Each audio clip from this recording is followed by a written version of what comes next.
काल्हो की ॻाल्हि आहे, अब्दुर्रहमान बिरोई ठीको खणी आयो, असांजूं गाॾियूं वठी वियूं, कमु ॾाढो हलियो। उन वक़्तु मिनिस्टर अलाए कहिड़ो मूंखे यादि नथो अचे, उहो उन जी मंज़िल के उन पथर रखियो, कमु हलियो। पोइ कीअं बंदि थियो छा मूंखे ख़बर कान्हे। कंहिं बंदि करायो, हुकूमत बंदि कयो या ख़ानदान जेके ॻोठनि जा हुआ, सरदार चङा मुड़ुस थींदा आहिनि, पोइ सरदार वरी मल्क थिया, ॿिया हुआ पीर। कंहिं इहो बंदि करायो छा त अलाह खे ख़बर आहे, पर बंदि थियो हथां इन जी, या पीरनि जे हथां बंदि थियो या मल्कनि जे हथां बंदि थियो। डेम ठहे त को वाक़ई फ़ाइदो आहे छा? बिल्कुलु डेम ठहे त परियों पासो सॼो आबाद, होॾे कापट, इन ते पाणी हुनजो जेको स्कीम हुई त इतां नाली कढी जबल जे तरॾ वञी हो धमा चई इन्हनि खे पाणी पुॼाईंदासीं, वाटर। हीउ पासो त हेठियों हुई आबादो, वरी इहो पाणी बीहंदो त इन जो सन वरी ईंदो मथे, लोयाच, ठोरियको, इहो पासो सॼो हिते पाणी बीहंदो त वरी सन मथे चढ़ंदो, त उन ते सभु को पंहिंजो गुज़ारो करे सघंदो। पोइ को नार रखे, को ट्यूबवेल लॻाए, को गुज़ारो थी वञे। पर हुकूमत कोशिशि कई त ॿधो, पर इन पंहिंजे ख़ानदान में जहां कंहिंखे लॻी जो बंदि थी वियो। दाऊद डैम हुन करे नहीं सघियो त उन मल्क असद जा मुफ़ाद न आहे, उते मल्क असद जी का ज़मीनदारी कान्हे। अगरि दाऊद डैम ठहे थो त ग़रीब आवाम खे फ़ाइदो थिए थो, हू नथो चाहे त हुनखे फ़ाइदो थिए। ऐं मल्क असद जी उते का ज़मीनदारी कान्हे, उन खां आउटसाइड दाऊद डैम ठहंदो उते सिर्फ़ु ग़रीब माण्हू आहिनि, तंहिंजे करे नथो चाहे त मां दाऊद डैम ठहे। न त 20 साल तक़रीबन गुज़री चुका आहिनि हिन जे इक़्तिदार खे, त 20 साले को बि कारनामो सरंजाम ॾियनि, पर को बि कोन ॾिनो। हमेशह कोस्तान ईअं रहियो आहे ऐं हुननि जी कोशिश ईअं रहंदो अचे। कतनि इहा ॻाल्हि कोन्हे, इहो इनिशिएटिव मुंहिंजे वालिद वरितो। तव्हां पाण सम्झो था की मुंहिंजो वालिद इनिशिएटिव वठे ऐं असद सिकंदर उन इनिशिएटिव खे जेको मुखालफ़त करे, या त खामखे ग़लति ॻाल्हि था कनि। मुंहिंजो वालिद इहो इनिशिएटिव दाऊ ऐं दरवाज़ जो वरितो, मुंहिंजे ख़्याल में मुमताज़ भुट्टो चीफ मिनिस्टर हो, तॾहिं इहो इनिशिएटिव वरितो हुयो। पोइ उन्हनि जी सियासी मुखालफ़त गुलाम मुस्तफ़ा जतो हिननि जी पंहिंजी पाण में, जंहिंजे करे हीउ हुनजो शिकार थियो। उन जे बावजूदि जॾहिं एरिड ज़ोन डेवलपमेंट अथॉरिटी क़ाइमु थी, त पहिरियों आऊं माण्हू जेको हुननि जो शाह साहब DGO, तंहिंखे मां वठी आयुसि, उन्हनि हिकिड़ी रिपोर्ट ॾिनी जेका असांजे फेवर में न हुई।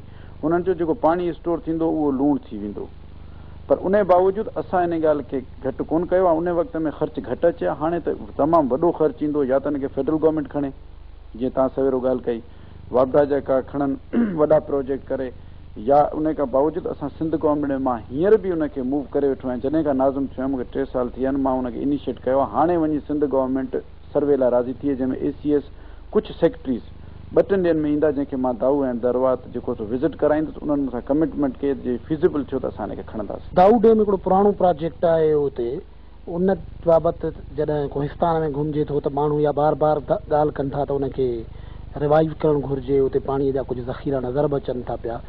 इन इशूअ ते केतिरा भेरा असेंबलीअ में आवाज़ थियो आहे?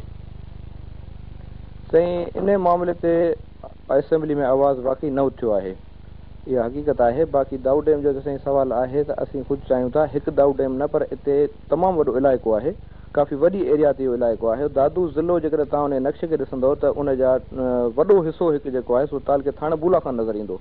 उनजी एरिया एॾी वॾी आहे। हिते हिकु डैम न, पर उते चइनि 5 डैमनि जी ज़रूरत आहे। मां उहा ई गुज़ारिश कयां पियो त गवर्नमेंट जेकॾहिं इनिशिएटिव अहिड़ो वठे, जीअं साज़दा हुई ॿिन्ही इलाइक़नि लाइ हुई, त उहो इन करे हुई, उन जो सबूत इहो आहे त थर जे ऐं कोहिस्तान जे माण्हुनि जी ज़िंदगी हिकु जहिड़ा आहिनि। ऐं थर जे माण्हुनि वांगुरु कोहिस्तान जे माण्हुनि लाइ को पैकेज ॾिनो वञे, महिरबानी करे। असांजे वज़ीर आज़म साहिबु, मौजूदा वज़ीर आला साहिब खां बि इहा गुज़ारिश आहे त इन अवाम लाइ को पैकेज ॾिनो वञे, त उते 4-5 डैम ठही सघनि, त उते का ज़िंदगी आसानी सां गुज़र थी सघे ग़रीब माण्हू। पर वक़्त जी दज़ डैम वारे ख़्वाब खे लटे धूड़ करे छॾियो। उनजे बावजूदि कोहिस्तान जा माण्हू या तमन्ना या ख़्वाहिश रखनि था त डैम ज़रूरु ठहणु घुरिजनि। आउं हिन वक़्तु जंहिं हंध ते बीठल आहियां, उहो हंधु थाणे बूला खान खां कुझु किलोमीटर परे जाबलू इलाइक़े में वाक़िअ आहे। ऐं हिन ई हंध ते ज़ुल्फ़कार अली भुट्टे जे हुकूमत जे पहिरियनि ॾींहंनि में इहा कोशिशि कई वई हुई त कोहिस्तान जे प्यासनि माण्हुनि खे पाणी ॾियण लाइ हिकिड़ो नंढड़ो पाणीअ जो ज़ख़ीरो या दाऊ डैम ठाहियो वञे। मुंहिंजे आस पास में उन दौर जूं उहे यादगिरियूं पखिड़ियल आहिनि जॾहिं माण्हुनि वटि ख़ूबसूरत ख़्वाब हुया, सुहाना सपना हुया त संदन हिन वीरान इलाइक़े में पाणी ज़ख़ीरो थींदो ऐं संदन बंजर ज़मीनूं आबाद थींदियूं ऐं खेनि पीअण जे पाणीअ लाइ कोहें दूर मुसाफ़तूं न करणियूं पवंदियूं। पर उहे 70 जो ज़मानो गुज़रियो ऐं ॻाल्हि आई वाई थी वई। हींअर हिन डेम वारे हंध ते कॾहिं कॾहिं को राह गुज़र थिए थो, कॾहिं को मुसाफ़िर गुज़रे थो त हिकिड़ी थधी आह भरे चवे थो त जेकॾहिं हीउ डैम ठही पवे हा त कोहिस्तान जे माण्हुनि जी उञ हिकिड़ी हद ताईं उजाइजी सघे हा। कोहिस्तान जे बंद वादियुनि में घुमंदे मुख़्तलिफ़ लकनि ऐं लंघनि जे पाछनि में पाणीअ जा अहिड़ा ज़ख़ीरा नज़र अचनि था जिन ज़ख़ीरनि जे जोगे ऐं पाइदार वाहिपे जो को दॻु अञा ताईं निकिरी न सघियो आहे। पाणीअ जा इहे अणछुहियल चश्मा न रुॻो कोहिस्तान में पलिजंदड़ नायाब झंगली जीवत लाइ पाणी फराहम कनि था, पर उन्हनि चश्मनि जे असुल कैपेसिटीअ खे अञा ताईं जाचियो ई न वियो आहे। न ई कॾहिं इहो काथो लॻायो वियो आहे त कोहिस्तान जे आबशारनि ऐं झरणनि मां वही ईंदड़ पाणीअ जो मिक़दार छा आहे, इहो पाणी किथां अचे थो, इन पाणीअ वसीले केतिरी आबादी पैदा करे सघिजे थी। जेकॾहिं इन हवाले सां कोहिस्तान में मौजूदु हिननि आबशारनि, झरणनि ऐं चश्मनि जी का स्टडी कराई वञे त शायदि पाणीअ जी अणहोंद वारे सवाल जो हिकु हद ताईं जवाबु मिली वञे।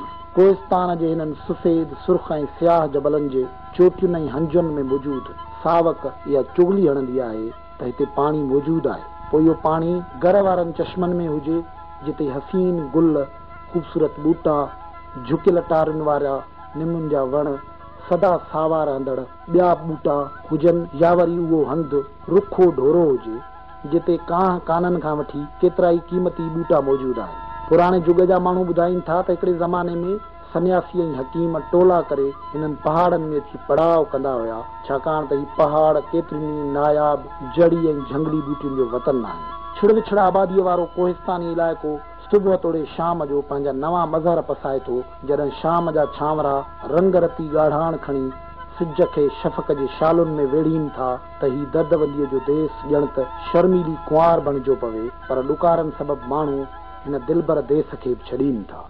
हिन खां अॻु में त 5 साल बरसाति कान हुई, गुज़िरियल साल बरसाति पई, हिन साल वरी बरसाति न पई। माण्हू जेको सो फाका कशी जे ते अची पहुता आहिनि। हींअर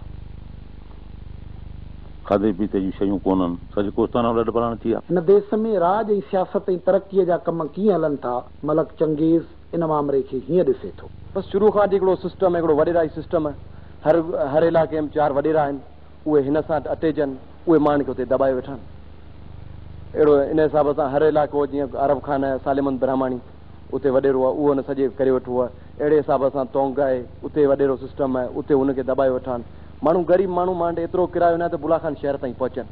उन माण्हुनि पुलिस तरह ॿधाए, पुराणा जेके दौर गुज़रिया आहिनि उनखे ॿधाए, मतिलबु 5-5, 6-6 महीना बग़ैर केस हुन में पिया थाणे में, को बि उनजो माना आवाज़ उथारण वारो कोन्हे। जॾहिं त मलक चंगेज़ जी हिन ॻाल्हि सां इख़्तिलाफ़ कंदड़नि जो बि हिकु वॾो अंग कोहिस्तान में मौजूदु आहे। सख़्तु ॾुकार ऐं बदतर हालतुनि में बि उताकुनि ऐं महिमान नवाज़ीअ जे रिवायतुनि खे निभाईंदड़ कोहिस्तान वासियुनि वटि तफ़रीह जा के बि जदीद वसीला मौजूदु न आहिनि। उन करे हू पंहिंजनि क़दीम साज़नि सां ई पंहिंजी दिलि बि विंदराइनि था त महिमाननि जी आजाब कनि था।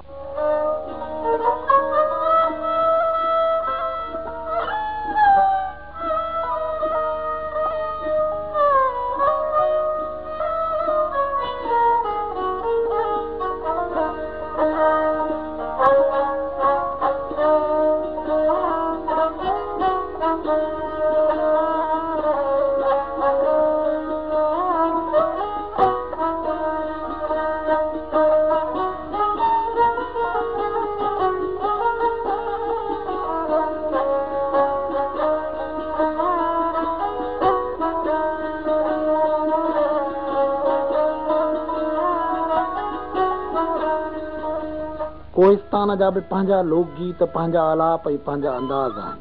हिते राग वेराग, साज़ ऐं आवाज़ सां माण्हुनि जी उनसियत इंतिहाई पुराणी आहे। उन करे इहो तसलसुल अॼु बि बरक़रार आहे। अॼु बि तपंदड़ रोह में जॾहिं दंबूरे जे छिड़ियल तारुनि जा आवाज़ गूंजनि था त निटहण उस ऐं लिंग साड़ींदड़ लुकुनि में बि ॼण त रूह ते मेघ मल्हार अचियो वञनि। कोहिस्तान ते जॾहिं वसकारो थिए थो त पहाड़ पोश पहिरीन था, नयूं ऐं नदियूं मस्तु थी वेंदियूं आहिनि। पर हाणे ॾहाकनि पुॼाणा ई को हिकिड़ो मौक़ो अहिड़ो ईंदो आहे जो कोहिस्तान जूं नयूं वहंदियूं आहिनि। न त हिते उञ ई उञ ऐं प्यास ई प्यास पुकारींदड़ मंज़र नज़र अचनि था। इहो ई सबबु आहे जो कोहिस्तान जे मक़बूल तरीन लोकगीत मोरे में बि विछोड़े जा वर्लाप मौजूदु आहिनि ऐं मोरे ॻाइण जे हवाले सां हिन दौर जो सभ खां वॾो फनकार तालिब पालारी कोहिस्तान में पंहिंजे कखान घरनि में वेही बि चवे थो त मोरो त आहे ई विछोड़े जो गीत, ऐं जेकॾहिं ही दंबूरो ऐं मोरो असां खां खसिजी वञे त असीं अॻु ई बुखुनि ॾुखनि ॾुकारनि ऐं ॾोझरनि जा अध मारियल माण्हू उफट मरी वेंदासीं। मोरो तव्हां ॻाइणु शुरू कीअं कयो? असां वटि कचहरियूं थींदियूं शादियूं या के ख़ुशीअ जे मौक़े ते का कचहरी थींदी त उते घणो करे असां वटि हलंदा आहियूं। मोराई बैत अथव उहे ॿुधासीं त शौक़ु थी पियो। मोराई बैत जेके आहिनि केतिरा यादि अथव? मिसाल राति जो विहार जे त ख़बर इन कारखाने जी ख़बर ई कान्हे, भले राति ॾींहं ॿ टे खुटी वञनि तॾहिं ॻाल्हि हलंदी। अच्छा, इहे भला हिन में मोरनि में जेके किसा ॻायो था उहे आहिनि छा? मतिलबु छाजो ज़िक्र हूंदो आहे, कहिड़ी ॻाल्हि हूंदी आहे?